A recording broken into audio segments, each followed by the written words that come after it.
Bismillahirrahmanirrahim. Assalamualaikum warahmatullahi wabarakatuh.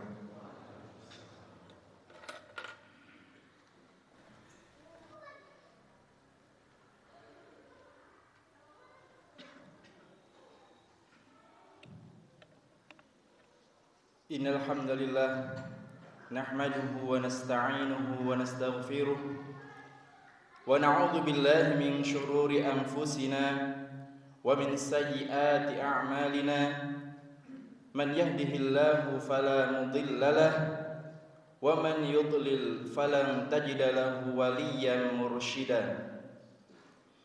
Ashhadu an la ilaha illallah wahdahu la syarika lahu wa ashhadu anna Muhammadan abduhu wa rasuluhu la nabiyya ba'dah. Allahumma salli wa sallim wa barik wa an'im ala nabiyyina Muhammad wa ala alihi wa ashabihi wa man tabi'ahum bi ihsanin ila yaumiddin. Qala Allah Ta'ala fi kitabihil karim, a'udzu billahi minasyaitonir rajim.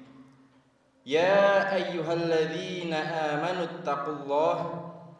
ittaqullaha haqqa tuqatih wa la tamutunna illa wa antum muslimun. Ya ayyuhalladzina amanu ittaqullaha wa qulu qawlan sadida yuslih lakum a'malakum wa yaghfir lakum dhunubakum wa may yuti'illaha wa rasulahu faqad faza fawzan 'azima. Shadaqallahul 'azim. Jamaah Jumat rahimakumullah, tidak ada kata yang pantas untuk kita ucapkan pada kesempatan siang hari ini melainkan ungkapan syukur kehadirat Allah Subhanahu wa taala, yang mana Allah telah melimpahkan berbagai macam nikmat kepada kita semuanya, baik nikmat yang zahir yang dapat kita lihat dan rasakan maupun nikmat batin, nikmat yang tidak bisa kita saksikan dengan mata kepala kita, namun bisa kita rasakan dengan iman kita, dengan hati kita. Di antara nikmat itu adalah nikmat kita diberikan hidayah oleh Allah Subhanahu wa taala sehingga kita bisa melaksanakan salat Jumat secara berjamaah di masjid yang barakah ini insyaallah taala. Mudah-mudahan Allah senantiasa menjadikan kita orang yang pandai bersyukur atas segala nikmat yang diberikan. Karena barang siapa yang bisa bersyukur, maka Allah akan melipat gandakan nikmatnya, akan terus menambah nikmatnya. Sedangkan sebaliknya, apabila kita tidak bisa bersyukur, bahkan kufur terhadap nikmat Allah, maka Allah mengancam kita dengan azab yang pedih. Jamaah rahimakumullah, sebagaimana salawat serta salam semoga tercurahkan kepada junjungan kita Nabi Muhammad sallallahu alaihi wasallam yang telah membawa risalah Islam dari Allah Subhanahu wa taala sehingga menjadikan zaman yang dulu penuh dengan kesyirikan, zaman yang penuh dengan kegelapan, sehingga menjadi zaman yang terang benderang, penuh dengan cahaya Islam sebagaimana kita rasakan saat ini. Kemudian tidak lupa khatib berwasiat kepada diri sendiri khususnya dan umumnya kepada jamaah sekalian untuk senantiasa bertakwa kepada Allah Subhanahu wa taala dengan senantiasa menjalankan perintah-perintah Allah dan menjauhi apa-apa yang dilarang oleh Allah Subhanahu wa taala. Sebab barang siapa yang bertakwa kepada Allah Subhanahu wa taala, maka Allah akan membukakan berbagai macam berkah dari langit maupun bumi. Sebagaimana Allah berfirman, "Walau anna ahlal qura amanu wattaqau la fatahna 'alaihim barakat minas sama'i wal ardh." Kalau seandainya suatu penduduk negeri atau suatu kampung itu bertakwa, mereka beriman dan bertakwa kepada Allah Subhanahu wa taala, maka akan dibukakan berbagai macam berkah, barokat dari langit maupun bumi. Dan barang siapa yang bertakwa kepada Allah, maka balasannya Allah akan memudahkan seluruh urusannya. Allah akan bukakan solusi-solusi untuk setiap permasalahannya, dan Allah akan mudahkan baginya pintu-pintu rizki. Wa man yattaqillaha yaj'al lahu makhraja wa yarzuqhu min haitsu la yahtasib. Barang siapa yang bertakwa kepada Allah, Allah akan bukakan kepadanya jalan keluar dari setiap permasalahannya. Wa yarzuqhu min haitsu la yahtasib, dan akan diberikan rizki dari jalan yang tidak diduga-duga. Jamaah Jumat rahimakumullah, disebutkan dalam Musnad Imam Ahmad dalam sebuah hadis, sebuah kisah yang diriwayatkan oleh sahabat Abu Ayyub Al-Ansari radhiyallahu anhu. Dikisahkan bahwasanya ada seorang sahabat yang datang kepada Nabi Muhammad SAW. Kemudian dia berkata, "Ya Rasulullah, a'idni wa aujiz." Ya Rasulullah, tolong berikan saya nasihat, dan tolong nasihat itu nasihat yang ringkas, nasihat yang pendek. Maka kemudian Rasulullah SAW memberikan kepada orang tersebut sebuah nasihat, dan nasihat itu berisi tentang 3 hal yang sangat penting untuk kita perhatikan. Rasulullah bersabda, "Idza qumta fi sholatika fasholli sholata muwaddi'." Apabila engkau mendirikan sholat, maka sholatlah seperti sholatnya orang yang melakukan perpisahan. Wala tukallim bikalamin ta'tadiru minhu ghadan. Nasihat yang kedua, dan jika engkau berbicara, maka jangan engkau mengucapkan suatu perkataan yang menyebabkan engkau meminta maaf atas perkataan itu. Wa ajma'il ya'sa mimma fi yadayin nas. Kemudian nasihat yang terakhir dari Rasulullah SAW, dan kumpulkanlah sekuat tenagamu, kumpulkanlah hatimu, supaya engkau berputus asa dari apa yang dimiliki oleh manusia. Hadis hasan, diriwayatkan oleh Imam Ahmad rahimahullah. Jamaah rahimakumullah, hadis tersebut berisi tentang nasihat-nasihat yang sangat penting untuk kita perhatikan, yang apabila kita bisa melaksanakannya, kita akan mendapatkan banyak sekali kebaikan dalam kehidupan dunia kita maupun kehidupan akhirat kita. Yang pertama adalah wasiat untuk menjalankan sholat sebagaimana orang yang terakhir kali melakukan sholat, atau sholat perpisahan. Dan orang yang akan berpisah dengan suatu kaum atau berpisah dengan orang-orang tersayangnya, tentu saja dia akan melakukan hal-hal yang terbaik yang bisa dia lakukan. Dia akan melakukan semuanya dengan maksimal. Maka sebagaimana orang yang melakukan perpisahan dalam kehidupannya, seperti orang yang tidak akan pernah kembali lagi, maka hendaklah seorang hamba ketika hendak melakukan sholat, hendaklah dia menghadirkan niat dalam hatinya bahwasanya ini adalah sholat terakhir saya, yang tidak akan ada lagi sholat setelah ini. Ketika seseorang menghadirkan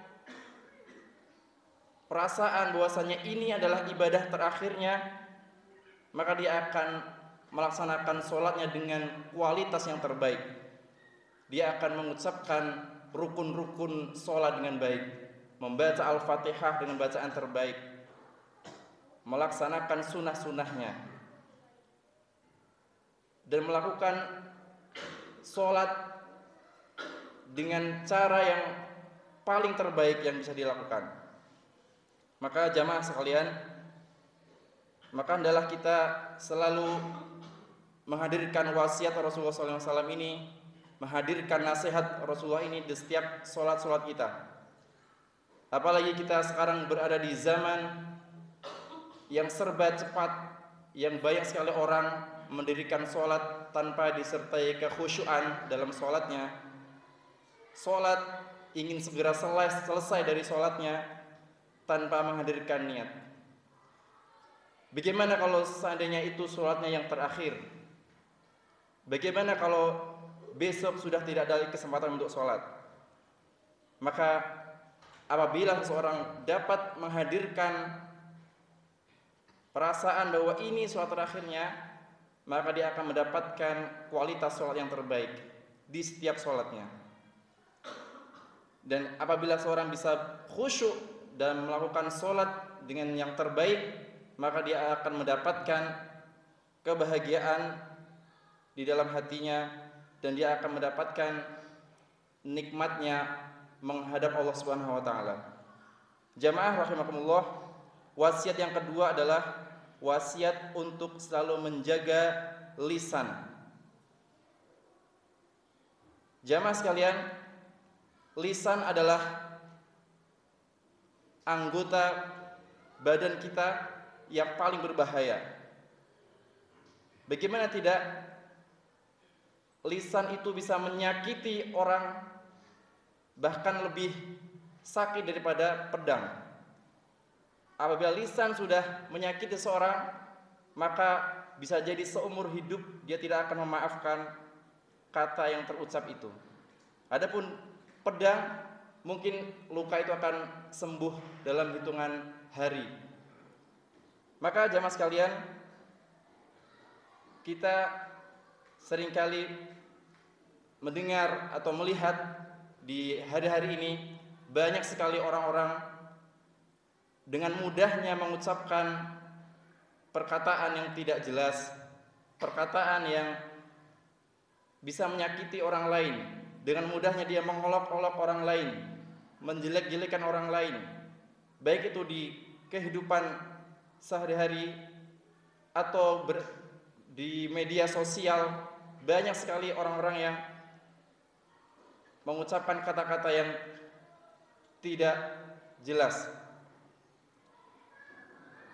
Maka Rasulullah mengingatkan kita semua supaya kita menjaga ucapan kita. La tukallim bikalamin ta'tadiru minhu ghadan.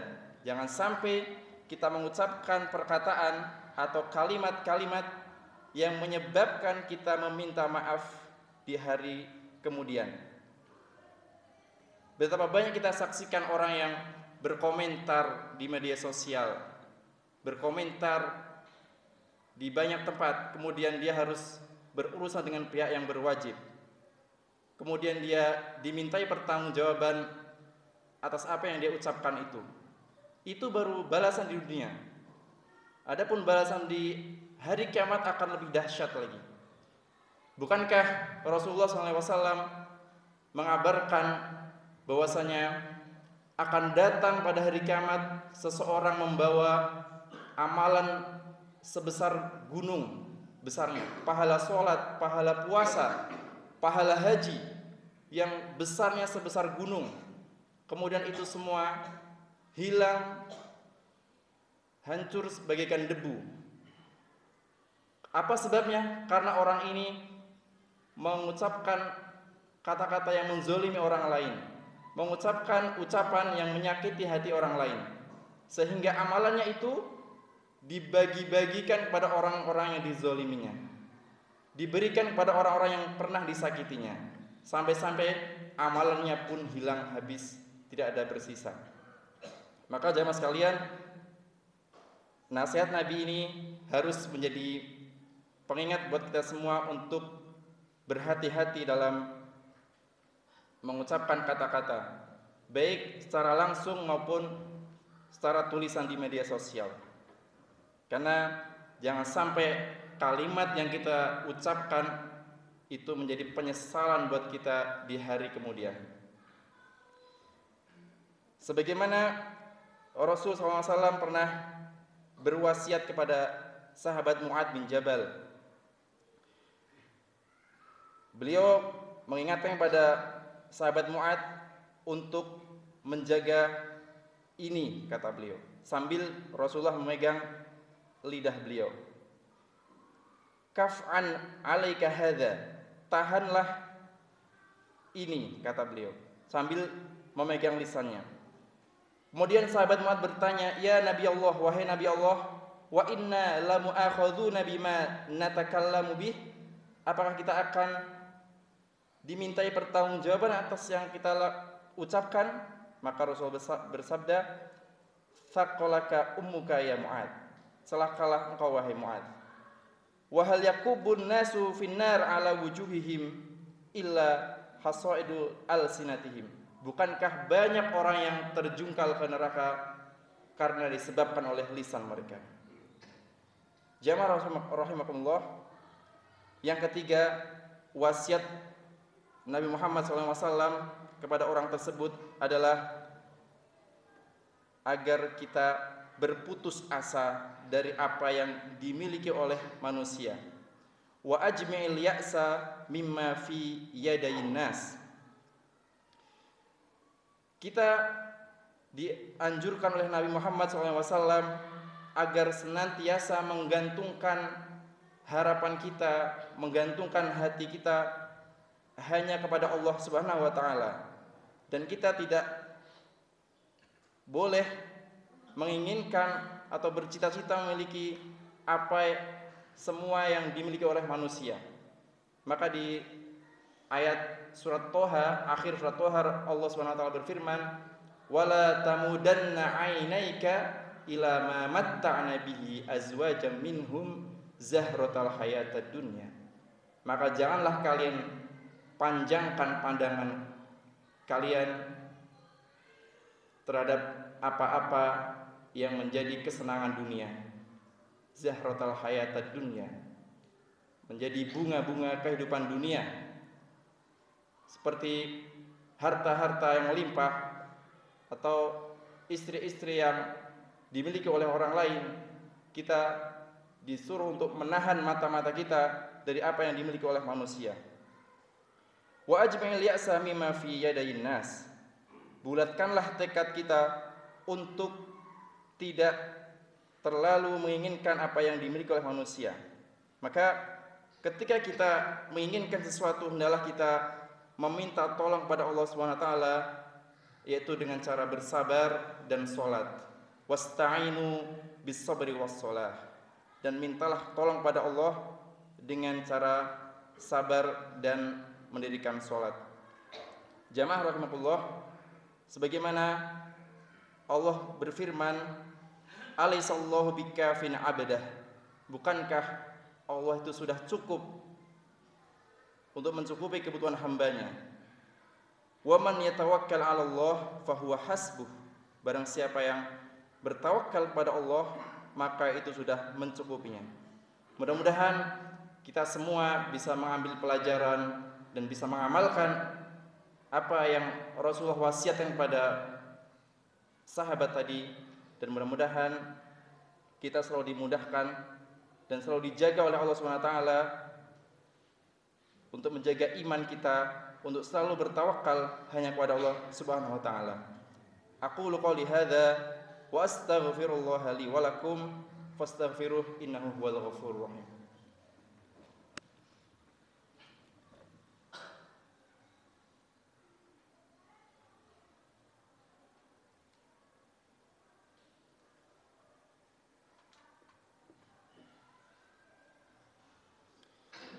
Alhamdulillah wahdah, wassalatu wassalamu ala man la nabiyya ba'dah. Asyhadu an la ilaha illallah wahdahu la syarikalah, wa asyhadu anna Muhammadan abduhu wa rasuluh la nabiyya wa la rasula ba'dah. Qala Allah Ta'ala, a'udzu billahi minasyaitonir rajim. Ya ayyuhan nasu ittaqu rabbakumul ladzi khalaqakum min nafsin wahidah wa khalaqa minha zawjaha wa batha minhuma rijalan katsiran wa nisaa'a wattaqullaha alladzi tasaaluna bihi wal arham innallaha kana 'alaikum raqiba. Jamaah rahimakumullah, hari ini adalah hari yang mulia, adalah hari Jumat yang kita disunahkan untuk memperbanyak sholawat kepada Nabi Muhammad sallallahu alaihi wasallam. Sebagaimana Allah perintahkan dalam Al-Qur'an, ya ayyuhalladzi innallaha wa malaikatahu yusholluna 'alan nabi ya ayyuhalladzina amanu shallu 'alaihi wa sallimu taslima. Allahumma shalli 'ala Muhammad wa 'ala ali Muhammad kama shallaita 'ala Ibrahim wa 'ala ali Ibrahim wa barik 'ala Muhammad wa 'ala ali Muhammad kama barakta 'ala Ibrahim wa 'ala ali Ibrahim innaka Hamidum Majid. Allahumma ighfir lil mu'minin wal mu'minat wal muslimin wal muslimat al ahya'i minhum wal amwat innaka sami'un qaribun mujibud da'wat ya qadiyal hajat. Allahumma inna nas'alukal huda wat tuqa wal afafa wal ghina. Allahumma arinal haqqa haqqa warzuqna ittiba'ah wa arinal batila batila warzuqna ijtinabah. Allahumma ati nufusana taqwaha wa zakkiha anta khairu man zakkaha. Allahumma ansur ikhwanana al-muslimina fi kulli makan. Allahumma ansur ikhwanana al-muslimina al-mustad'afina fi Filastin. Allahumma dawi jarhahum warham mautahum wa taqabbal syuhada'ahum. Rabbana atina fid dunya hasanah wa fil akhirati hasanah wa qina adzabannar. Wa sallallahu ala nabiyyina Muhammad walhamdulillahi rabbil alamin.